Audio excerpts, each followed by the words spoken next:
Halo semuanya, jumpa lagi dengan saya Kak Ellen Rose. Ini adalah video untuk membahas soal matematika dari buku Erlangga Fokus US SMP MTS 2022, dan ini adalah pembahasan dari paket 3 bagian keempat, dimana pada video ini kita akan bahas soal nomor 22 sampai dengan 28.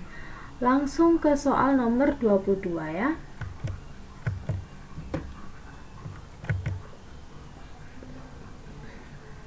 Baik, di sini kita disuruh untuk memperhatikan gambar. Ini ada satu bangun lingkaran. Di dalam lingkaran ini ada bangun persegi ABCD. Ya, nah dikatakan di sini jika panjang BD-nya ini adalah 14 cm. Nah, seperti ini. Maka luas daerah yang tidak diarsir itu berapa? Dengan pi-nya kita pakai 22/7. Nah, perhatikan. Panjang BD ini adalah panjang diameter, ya kan? Ini adalah diameter lingkaran, ya, karena dia adalah garis lurus dengan yang melalui titik pusat, ya, titik pusat lingkaran. Jadi ini adalah diameter. Kalau diameternya adalah 14 cm, maka dari sini kita dapati kalau jari-jarinya adalah 7 cm, ya kan? Nah, jadi luas daerah yang tidak diarsir itu luas daerah yang tidak diarsir ini bisa dicari dari luas lingkaran yang besar kita kurangi dengan luas persegi, ya. Nah, luas lingkaran ini kita bisa cari dengan pi kali r kali R. Nah, kita udah tahu nih R-nya adalah 7 cm. Nah, sedangkan luas persegi ini kita bisa cari dari sisi kali sisi. Nah, pertanyaannya, sisinya berapa? Ya kan? Nah, sedangkan yang diketahui hanya panjangnya DB saja. Ya, panjangnya AB atau BC kita perlu cari, ya. Nah, cara mencarinya adalah kita menggunakan rumus Pythagoras, ya. Kita tahu sifat persegi itu adalah sudutnya itu berupa siku-siku, ya. Itu adalah sifat persegi. Meskipun di sini tidak ada tandanya siku-siku, ya, tidak ada tandanya siku-siku, tetapi di sini dikatakan adalah persegi. Kita bisa tahu dengan panjang sisinya sama semuanya, ya.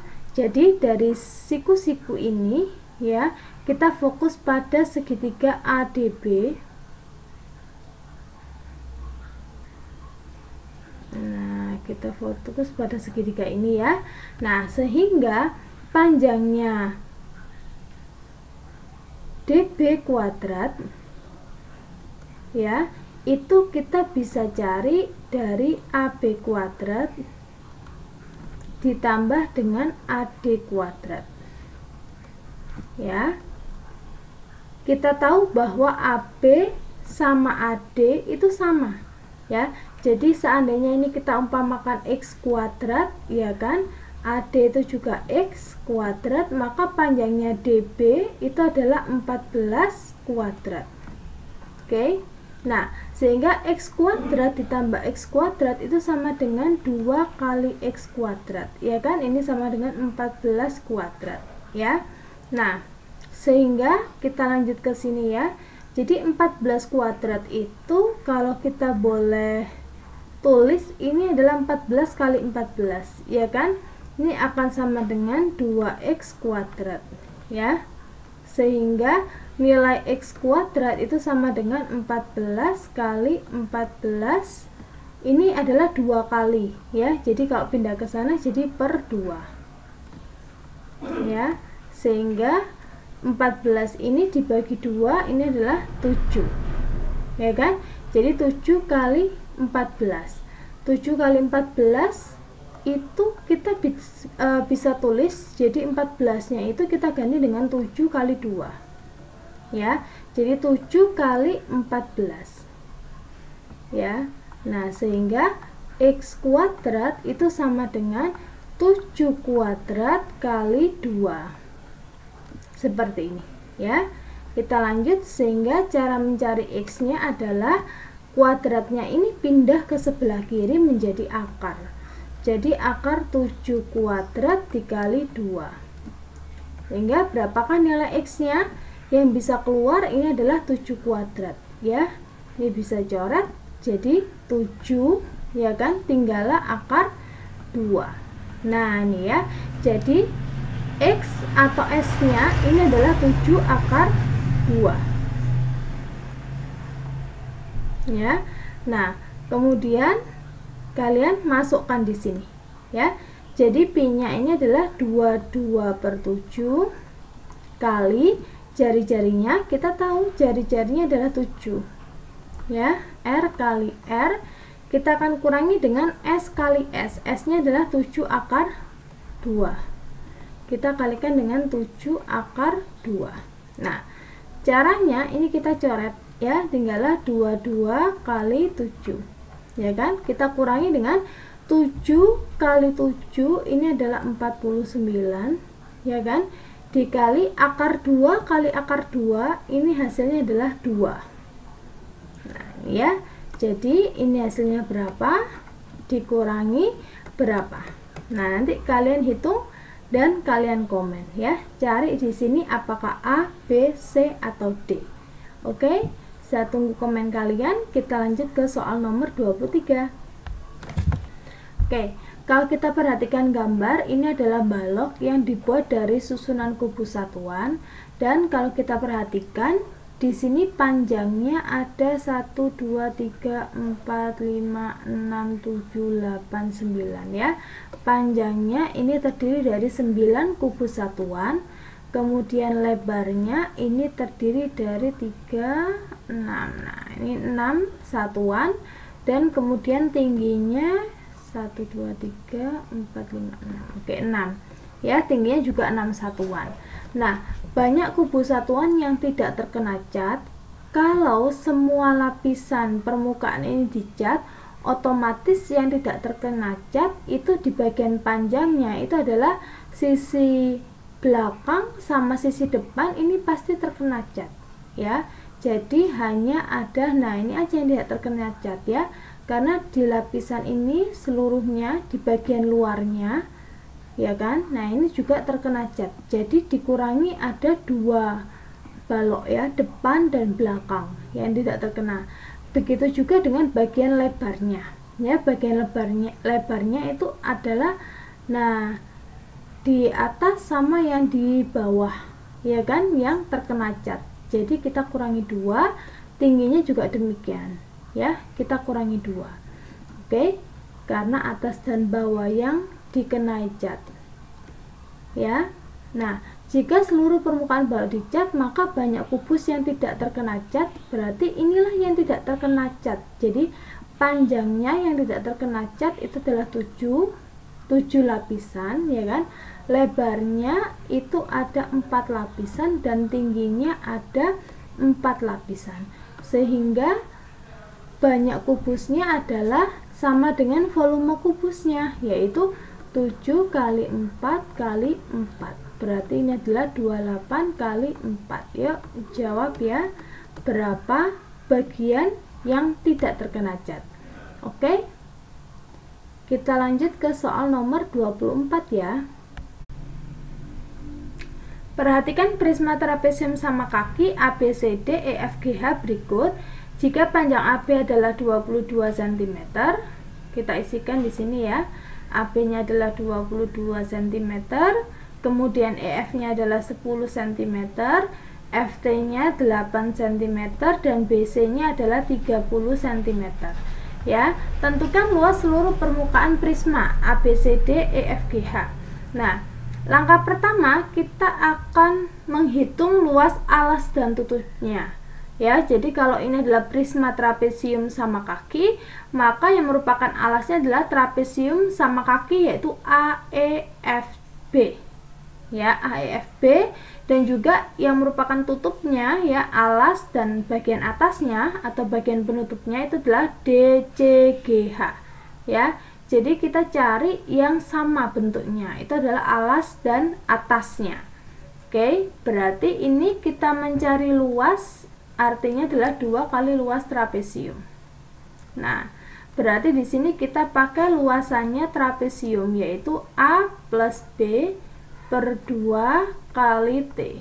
Ya, ini adalah tingginya trapesium. Kita fokus pada trapesium. Berarti A dan B-nya itu adalah 10 dan 22. Per 2 kali tingginya, tinggi trapesium yaitu FT, ya. Ini adalah 8. Oke, kemudian ini boleh kita coret, ini adalah 4, berarti 2 kali 10 tambah 22, 32 kali 4. Nah, ini hasilnya berapa? Ya, kalian cari, kalian hitung sendiri. Ya, terus yang kedua kita akan menghitung luas selimut, ya. Luas selimut prisma itu bisa kita cari dari keliling alas, kita kalikan tingginya, tinggi prisma, ya. Ini adalah tinggi prismanya. Nah, kalau kita lihat pada gambar, ya, ini keliling alas, alasnya adalah ABFE, ya. Alasnya adalah ABFE,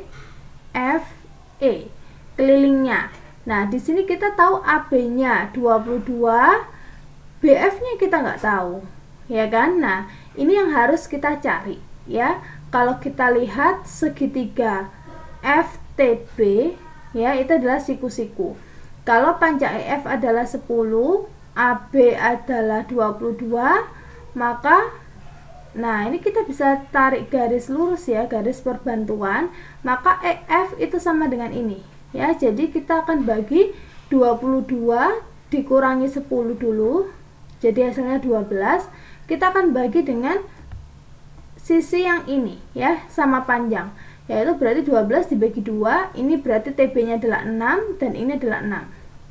Oke, nah, kemudian kita akan fokus pada segitiga TFB, ya. Oke, jadi kalau kita lihat di sini, ya, kita kerjakan di sini segitiga TFB itu bentuknya adalah seperti ini. Ini adalah siku-siku, ya. Ada gambarnya siku-siku, ini T, ini F, kemudian ini B. Kita isikan semua panjang, ya, yang diketahui. TF ini 8, kemudian TB-nya ini adalah 6. Ya. Nah, kita harus mencari BF-nya berapa, ya, karena kita akan mencari untuk keliling alasnya. Jadi dari sini BF itu bisa kita cari dari akar dari TB kuadrat kita tambahkan dengan TF kuadrat. Nah, berarti akar dari TB-nya adalah 6 kuadrat kita tambah dengan 8 kuadrat. Berarti ini akar dari 36 tambah 64, ya. Ini adalah 100, akar dari 100 ini adalah 10. Nah, dari sini kita tahu bahwasanya BF-nya adalah 10, ya kan? So, kalau BF 10 maka AE juga 10. Nah, sini. Jadi dari sini kita bisa tahu dong keliling alasnya, ya. Jadi keliling alas ini kita tambah AB 22, kita tambah dengan BF 10, tambah dengan EF-nya 10, dan kita tambah dengan AE-nya 10. Ya, kalian total dulu berapa, baru kalian kalikan dengan tinggi prisma, ya. Tinggi prismanya adalah 30 cm. Nah, kita kalikan dengan 30. Oke, berarti ini 10, 20, 30, 52 kali 30. Nah, ini totalnya berapa?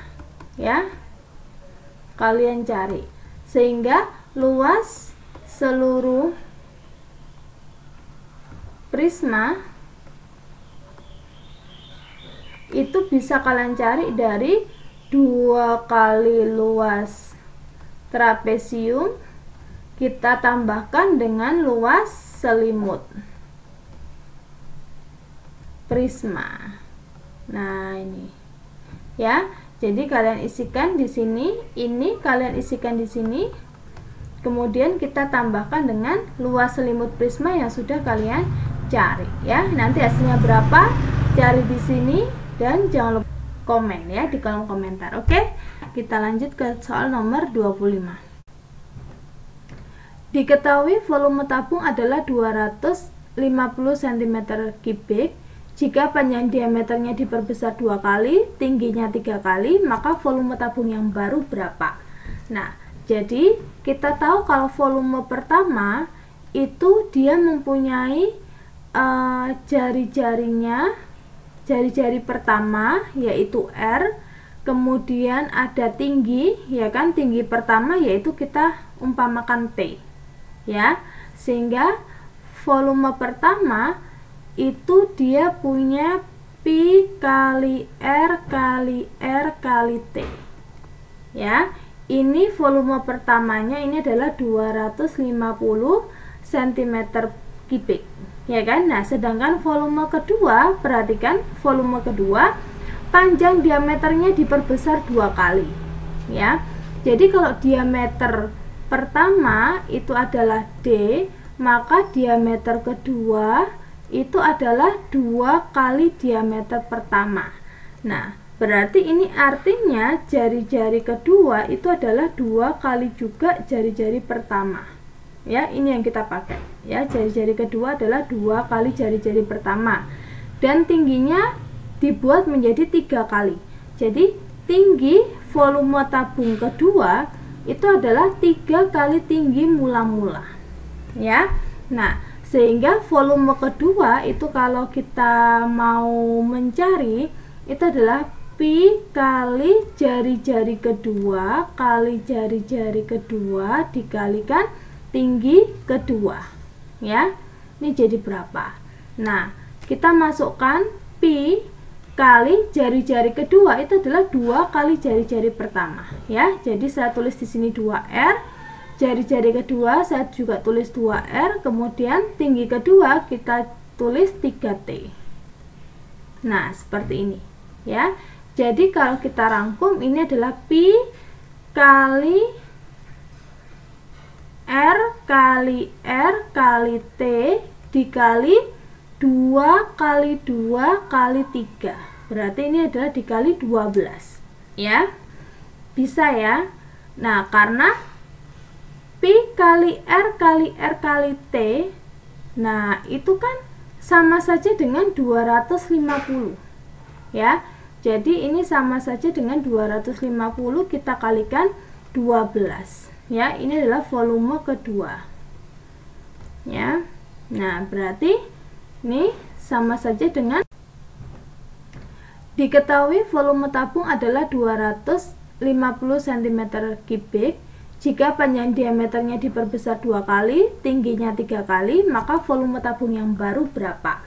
Nah, jadi kita tahu kalau volume pertama itu dia mempunyai jari-jari pertama yaitu R, kemudian ada tinggi, ya kan, tinggi pertama yaitu kita umpamakan T ya, sehingga volume pertama itu dia punya pi kali R kali R kali T ya.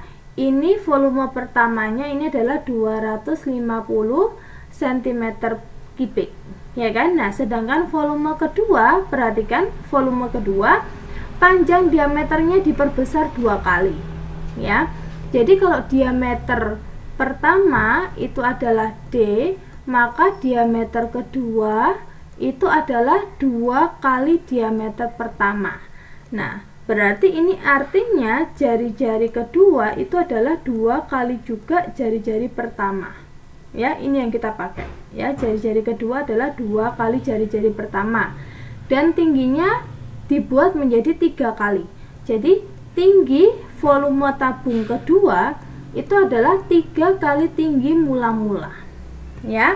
Nah, sehingga volume kedua itu kalau kita mau mencari itu adalah pi kali jari-jari kedua kali jari-jari kedua dikalikan tinggi kedua ya. ini jadi berapa? Nah, kita masukkan pi kali jari-jari kedua itu adalah 2 kali jari-jari pertama ya. Jadi saya tulis di sini 2R, jari-jari kedua saya juga tulis 2R, kemudian tinggi kedua kita tulis 3T. Nah, seperti ini ya. Jadi kalau kita rangkum ini adalah pi kali R kali T dikali 2 kali 2 kali 3. Berarti ini adalah dikali 12 ya. Bisa ya. Nah, karena pi kali R kali T, nah itu kan sama saja dengan 250 ya. Jadi ini sama saja dengan 250 kita kalikan 12 ya. Ini adalah volume kedua ya. Nah, berarti ini sama saja dengan 3000 cm pangkat 3. Oke. Kalau ada pertanyaan silahkan tulis di kolom komentar ya. Kita lanjut ke nomor selanjutnya. Titik P yaitu min 2,5 ditranslasikan oleh 8 min 9. Kemudian bayangannya didilatasikan dengan pusat O yaitu 0,0 dan faktor skalanya adalah min 1/2. Maka bayangan terakhir titik P adalah, nah kalau kita lihat di sini, maka titik P yaitu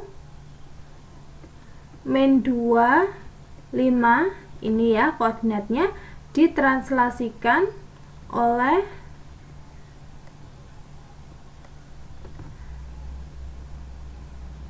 8 min 9 ya kan.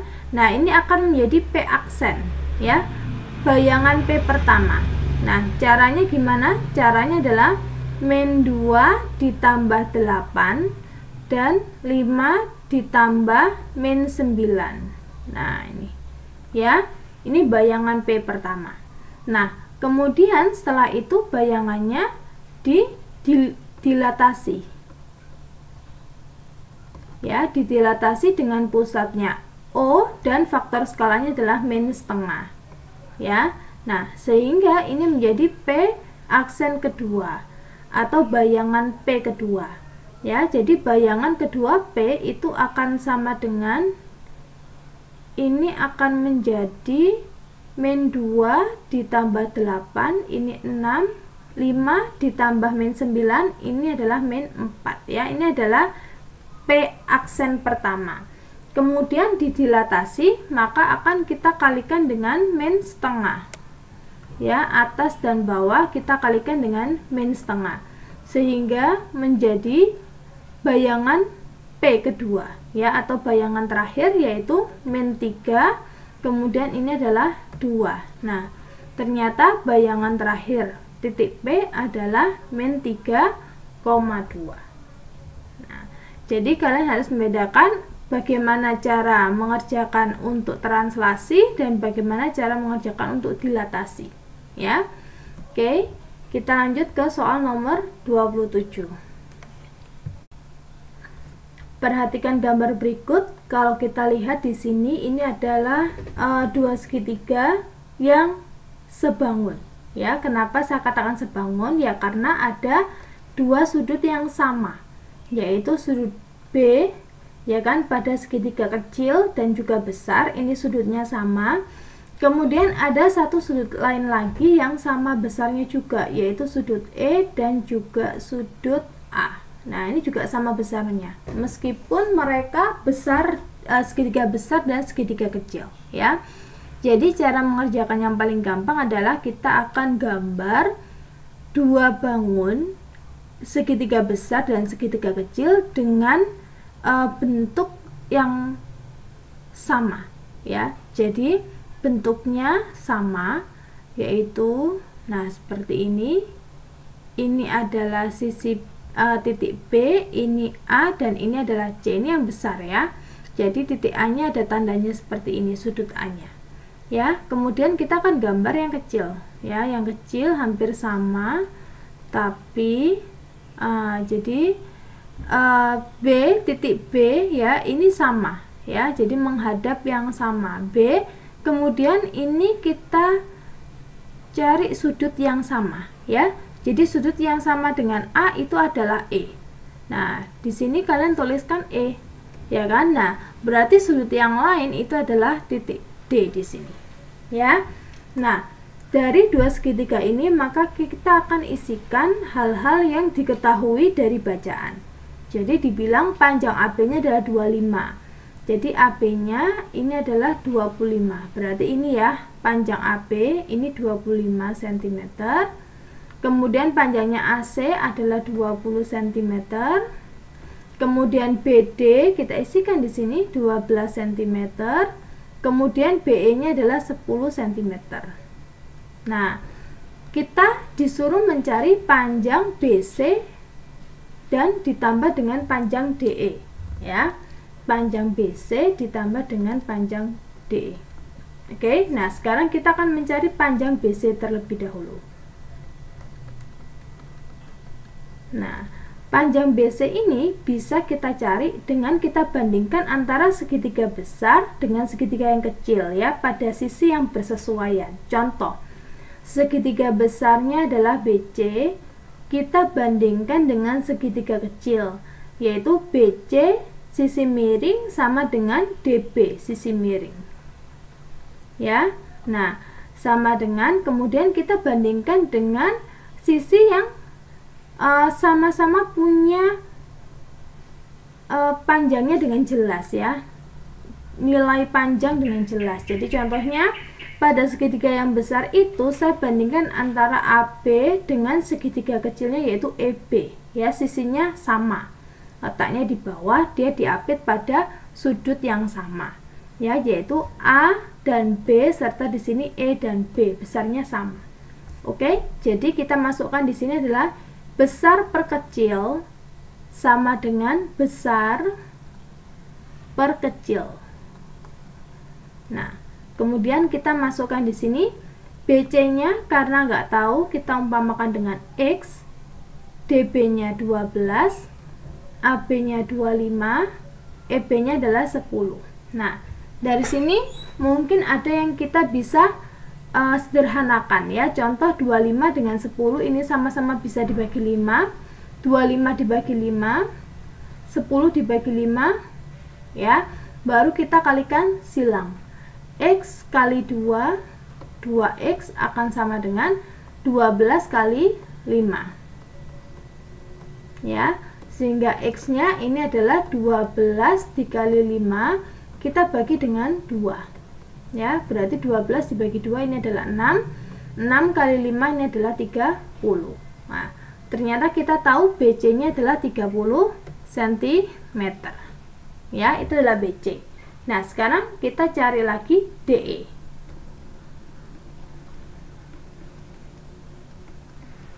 Nah, kalau DE kita bandingkan lagi ya, segitiga yang kecil kita bandingkan dengan segitiga yang besar pada sisi yang sejajar, yaitu CA atau AC ya.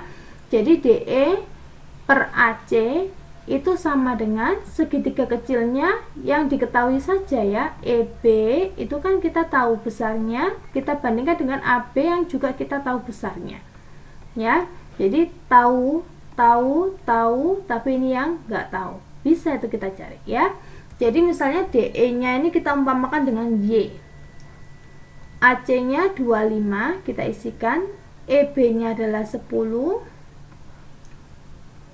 AB nya 25. Oh sorry, ini AC ya, AC nya 20 ya. Nah, oke, kita sederhanakan, sama-sama dibagi 5 ya, sehingga 5Y sama dengan 2 kali 20. Sehingga cara mencari Y-nya yaitu 2 kali 20 dibagi 5 ya.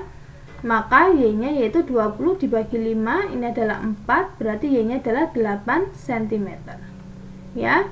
Maka BC ditambah DE yaitu 30, kita tambah dengan 8. Jadi 38. Oke, kita lanjut ke soal nomor 28 ya. Perhatikan diagram garis dari data hasil panen berikut ini. Nah, pertanyaannya adalah hasil panen yang mengalami peningkatan tertinggi pada tahun. Oke, kita cek satu persatu. Di sini 2013 sampai dengan 2014. 2013 itu ini ya. 2013 itu 5. Kemudian 2014 itu adalah 7 ya. Nah, ini 7. Berarti peningkatannya adalah 2 ton ya. Ini 2 ton. Nah, kemudian untuk yang 2015 sampai 2016. 2015 adalah 6, 2016 itu adalah 10 ya. Berarti 10 dikurangi 6. Berarti ini adalah 4 ton peningkatan ya. Kemudian 2018 sampai 2019. Di sini 2018 ini adalah 7 ton, 2019 ini adalah 10. Jadi 10 dikurangi 7. Ini hanya 3 ton. Ya, bagaimana dengan 2019 sampai dengan 2020? Ini kelihatan sekali cuma 1 ton. Ya. Jadi tertingginya adalah 2015 sampai dengan 2016. Oke, sampai di sini dulu video kita untuk paket 3.